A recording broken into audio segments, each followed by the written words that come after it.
नमस्कार प्यारे बच्चों, कैसे हैं आप? आशा करती हूँ अच्छे होंगे। तो आज हम करेंगे आपकी अभ्यास पुस्तिका के अध्याय सुजान भगत के क्वेश्चन आंसर।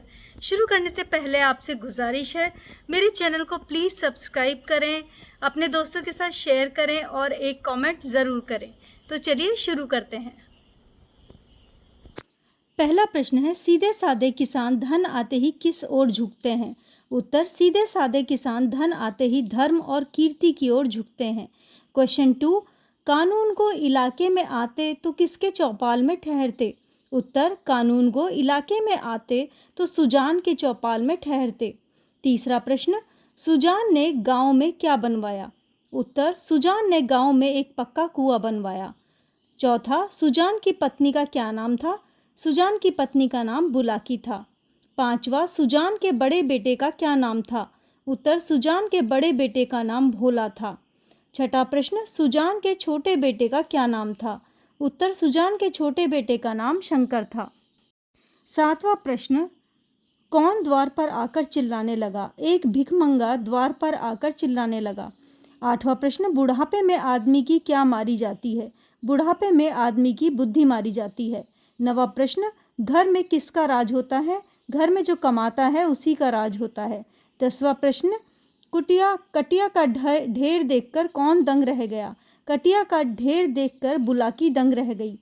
अगला प्रश्न, सुजान की गोद में सिर रखकर किसने अकथनीय सुख मिल रहा था? उत्तर, सुजान की गोद में सिर रखे दोनों बैलों को अकथनीय सुख मिल रहा था। उत्तर, क्वेश्चन 12वां, भिक्षुक के गांव का नाम लिखिए। भिक्षुक के गांव का अमोला अमोला था।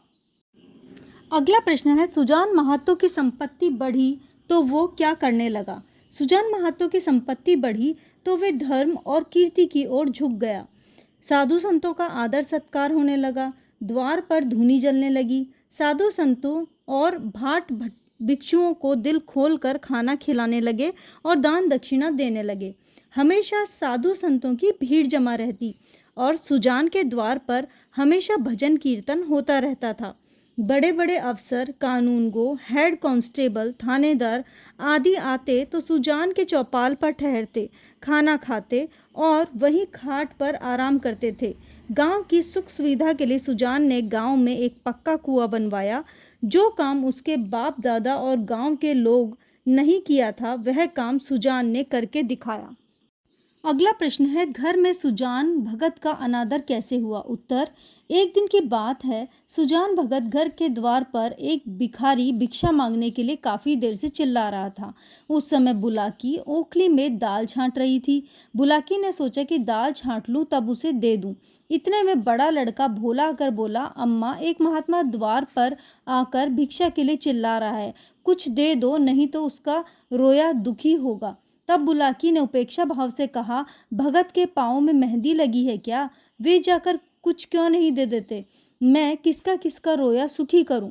तब तक कुछ देर हो चुकी थी। सुजान ने जब घर में किसी को कुछ लाते नहीं देखा तो वह खुद उठकर घर के अंदर गया और आटा देना चाहा। बुलाकी ने मना कर दिया और कहा, मैं मर मर कर आटा पीसती हूँ, मैं आटा किसी को नहीं दे सकती, आप कोई अनाज दे दीजिए। तब सुजान ने एक छोटी टोकरी में जौ भरकर लाया तो जो छलक छलक कर गिर रहा था। भोला ने उसके हाथ से टोकरी छीन ली और कहा, यह कोई संतों का सेत का माल नहीं है, भीख भीख की तरह दी जाती है, उसे लुटाया नहीं जाता। मैंने छाती फाड़कर मेहनत की है, तब घर में अनाज आया है। इस बात पर बुलाकी ने कुछ नहीं बोला। इस तरह सुजान भगत का अनादर हुआ। अगला प्रश्न, सुजान भगत पेड़ के नीचे बैठकर क्या सोचता है?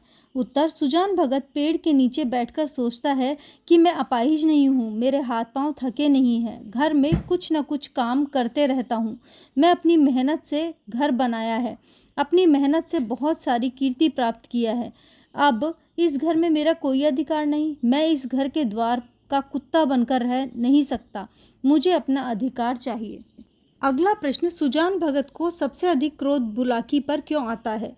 उत्तर, बुलाकी की आंखों के सामने भोला अपने पिता को दुर्व्यवहार कर रहा था। उस समय बुलाकी चुपचाप देख रही थी। उस समय बुलाकी भोला को नहीं डांटती, इसीलिए सुजान भगत को सबसे अधिक क्रोध बुलाकी पर आता है। 5वां प्रश्न, चैत के महीने में खलिहानों में सतयुग के राज का वर्णन कीजिए।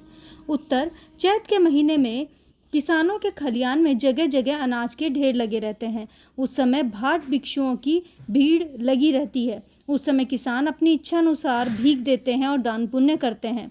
उस समय सुजान भगत के खलिहान में भी भाट भिक्षुओं की भीड़ लगी हुई थी और सुजान भाट भिक्षुओं को दिल खोल कर भिक्षा दे रहे थे। इसीलिए चैत के महीने में खलिहानों का सतयुग कहा जाता है। उत्तर 6, प्रश्न 6, सुजान भगत भिक्षुओं को कैसे संतुष्ट करता है। उत्तर, चैत का महीना था। सुजान के खलिहान में जगह जगह अनाज के ढेर लगे हुए थे। सुजान भगत टोकरे में अनाज भर भर कर दे रहा था और उसके दोनों लड़के घर में अनाज रख रहे थे। उस समय भाट भिक्षु सुजान भगत के चारों ओर से घेरे हुए थे। उनमें भी वह एक भिक्षुक था जो 8 महीने पहले सुजान भगत के द्वार पर से निराश होकर लौट गया था। सुजान भगत ने उसे पहचाना और पूछा, आज कहाँ कहाँ चक्कर लगा कर आए हो। भिक्षुक ने कहा, सबसे पहले आप ही के पास आया हूँ। भगत ने कहा, आज जितना हो सके उतना अनाज उठाकर ले जाओ।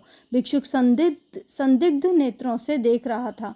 तब सुजान भगत ने अपनी चादर लेकर पूरा अनाज भरकर बांध दिया और कहा, अब इसे ले जाओ। तब भिक्षुक ने कहा, बाबा मुझसे नहीं उठाया जा सकेगा। तब सुजान ने कहा, आपके गांव का नाम क्या है। उसने कहा, अमोला। सुजान ने खुद उस गठरी को उठाकर अपने सिर पर रख लिया और आगे आगे सुजान भगत पीछे पीछे भिक्षुक चलने लगा। सुजान ने उस गठरी को भिक्षुक के घर पर पहुंचाकर संतोष को प्राप्त किया। अगला प्रश्न है, सुजान भगत अपना खोया हुआ अधिकार फिर कैसे प्राप्त करता है। उत्तर, सुजान भगत पेड़ के नीचे बैठकर सोच रहा था कि मैं निकम्मा नहीं हूँ और निकम्मा बनकर भी नहीं रह सकता। मुझे किसी के पराधीन बनकर रहना स्वीकार नहीं। मुझे अपना अधिकार चाहिए। जब से मेरा अधिकार छिन गया है तब से बैलों को खाने के लिए ठीक से चारा भी नहीं मिलता। सारे खेत ऊसर बन गए हैं। जिस खेत में 10 मन अनाज होता था अब उस खेत में 5 मन अनाज हो रहा है। तब सुजान ने रात में उठकर चारा काटा और कल सुबह तक पहाड़ के समान ऊंचा हो गया। बुलाकी भोला शंकर उस कटिया को देखकर दंग रह गए और कल सुबह से सुजान भगत सुबह उठता, हल बैल लेकर खेत पर चला जाता, दोपहर तक हल जोतता और खेत का जंगल साफ करता, तब घर वापस आता। समय पर जुताई व बुआई करने से हर खेत में फिर से दूना अनाज होने लगा। फिर से भाट भिक्षुकों की भीड़ होने लगी और दान पुण्य करने लगा। तब से सुजान भगत का अपना खोया हुआ अधिकार फिर से प्राप्त कर लिया। आगे है, निम्नलिखित वाक्य किसने किससे कहे। धर्म के काम में मीन मेष निकालना अच्छा नहीं। उत्तर है, सुजान ने बुलाकी से कहा। दिन भर एक न एक खुचड़ निकालते रहते हो, ये भोला ने बुलाकी से कहा। आधी रोटी खाओ, भगवान का भजन करो और पड़े रहो, ये बुलाकी ने सुजान से कहा। क्रोधी तो सदा के लिए है, अब किसी को सुनेंगे थोड़ी ही, यह वाक्य बुलाकी ने भोला से कहा।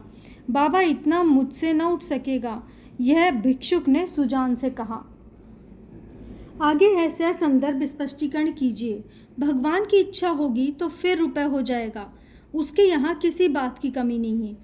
प्रसंग, इस वाक्य को लेखक प्रेमचंद्र द्वारा लिखित सुजान भगत पाठ से लिया गया है।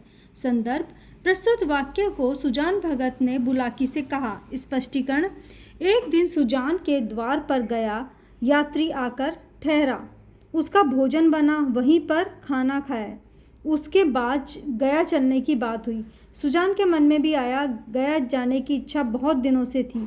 यह अच्छा अवसर देखकर सुजान भगत भी गया चलने को तैयार होने लगा। बुलाकी ने सुजान से कहा, अभी रहने दीजिए, अगले साल चलेंगे। सुजान ने फिर गंभीर भाव से कहा, अगले साल क्या होगा कौन जानता है। धर्म के नाम में मीन मेष निकालना अच्छा नहीं, जिंदगी का क्या भरोसा। बुलाकी ने कहा, अभी हाथ खाली हो जाएगा। तब सुजान ने बुलाकी से कहा, भगवान की इच्छा होगी तो फिर से रुपए हो जाएगा, उसके यहाँ किस बात की कमी। विशेषतः भगवान के प्रति अटूट विश्वास के संदर्भ में यह बताया गया है। अगला प्रश्न है, अभी ऐसे बूढ़े नहीं हो गए हो कि कोई काम ही ना कर सकें। प्रसंग, इस वाक्य को लेखक प्रेमचंद्र द्वारा लिखित सुजान भगत पाठ से लिया गया है। संदर्भ, प्रस्तुत वाक्य को भोला ने बुलाकी से कहा। स्पष्टीकरण, एक दिन की बात है, सुजान भगत के द्वार पर एक भिखारी भिक्षा के लिए काफ़ी देर से चिल्ला रहा था। उस समय बुलाकी ओखली में दाल छाँट रही थी। बुलाकी ने सोचा कि दाल छाँट लूँ तब उसे कुछ दे दूँ। इतने में बड़ा लड़का भोला आकर बोला, अम्मा, एक महात्मा द्वार पर आकर भिक्षा के लिए चिल्ला रहा है, कुछ दे दो, नहीं तो उसका रोया दुखी हो जाएगा। तब बुलाकी ने उपेक्षा भाव से कहा, भगत के पाँव में मेहंदी लगी हुई है क्या? वे जाकर कुछ क्यों नहीं दे देते? मैं किसका किसका रोया सुखी करूं? अगर मैं जानती कि रात दिन पूजा पाठ, दान पुण्य, दीन दुखियों की सेवा करने में लगे रहेंगे तो मैं इनको गुरु मंत्र लेने ही नहीं देती। तब भोला ने बुलाकी से कहा कि अभी ऐसे बूढ़े नहीं हो गए हैं कि कोई काम ना कर सकें। विशेषता, पूजा पाठ, दान पुण्य, दीन दुखियों की सेवा करने से मनुष्य को यश और मोक्ष की प्राप्ति होती है।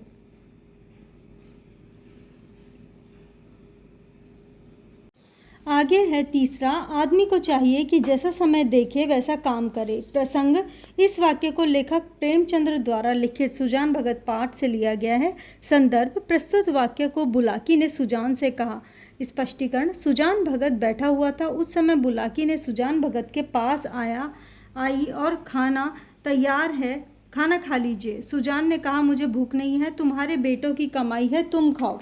तुम लोगों ने मेरा अधिकार छीन लिया है। तुम्हारी आंखों के सामने बेटा मेरा अपमान करता रहा और तुम देखती रही, उसे डांटा भी नहीं। इस तरह से मैं अपमान कर घूंट पीकर नहीं रह सकता। मुझे सब स्वीकार है, लेकिन किसी के अधीन रहना स्वीकार नहीं है। बुलाकी ने कहा, बेटे तुम्हारे भी हैं। सुजान ने कहा, मेरा बेटा रहता तो ऐसी दुर्गति नहीं होती। बुलाकी ने कहा, अगर ऐसे ही गालियां दोगे तो मैं कुछ कर बैठूंगी।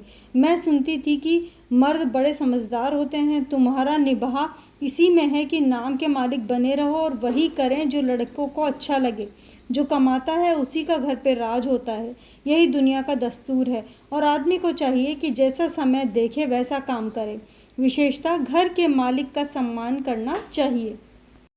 चौथा है, अब तक जिस घर में राज्य किया उसी घर में पराधीन बनकर वह नहीं रह सकता। प्रसंग, इस वाक्य को लेखक प्रेमचंद्र द्वारा लिखित सुजान भगत पाठ से लिया गया है। संदर्भ, प्रस्तुत वाक्य को सुजान ने अपने आप से कहा।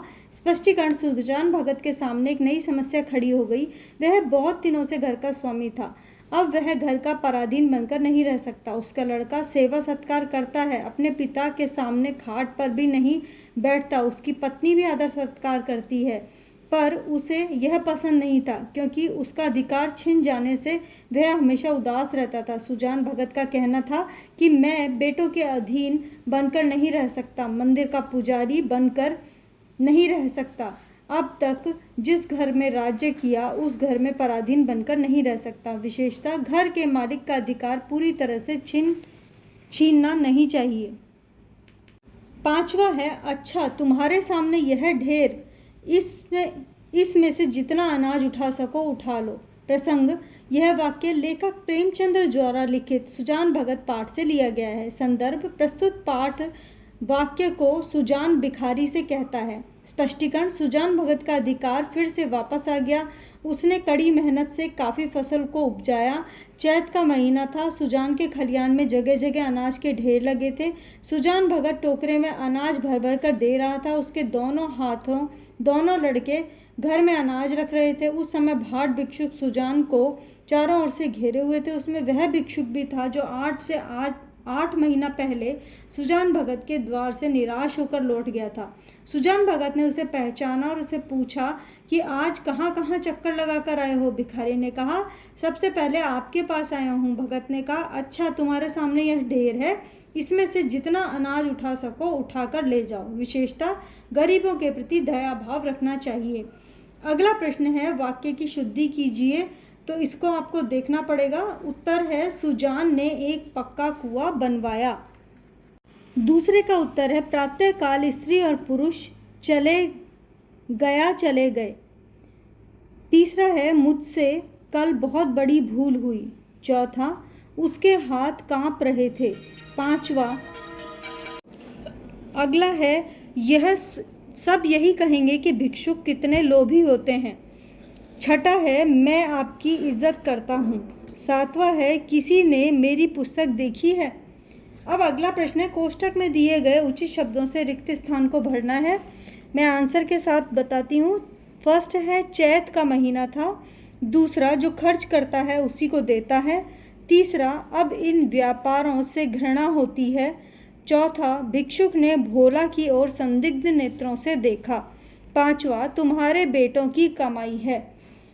आगे है काल 3 प्रकार के होते हैं, भूतकाल, वर्तमान काल और भविष्य काल। 7वां प्रश्न, निम्नलिखित वाक्यों को सूचनानुसार बदलिए। पहला है सुजान के खेत में कंचन बरसता है। भविष्य काल में सुजान के खेत में कंचन बरसेगा। आगे है सुजान के मन में तीर्थ यात्रा करने की इच्छा थी। वर्तमान काल में बदलना है, सुजान के मन में तीर्थ यात्रा करने की इच्छा है। शंकर गाड़ी में नारियल भरकर लाता है। भूतकाल में यानी कि पास्ट टेंस में बदलना है, शंकर गाड़ी में नारियल भरकर लाता है। 8वां प्रश्न, निम्नलिखित मुहावरों के अर्थ साथ में लिखने हैं। कंचन बरसना यानी आमदनी बढ़ना, फूला न समाना अत्यधिक खुश होना, मुंह की खाना यानी हार जाना, पत पानी बनना सम्मान बढ़ना, दम न लेना अधिक कठिन परिश्रम करना, कमर सीधी करना आराम करना, तिनक जाना क्रोधित होना, नाम जगाना कीर्ति पाना।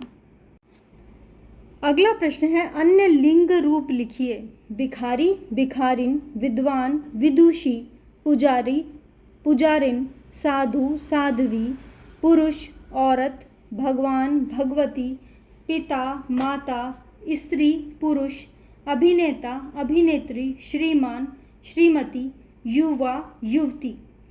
नेक्स्ट है अनेक शब्दों के लिए एक शब्द लिखिए।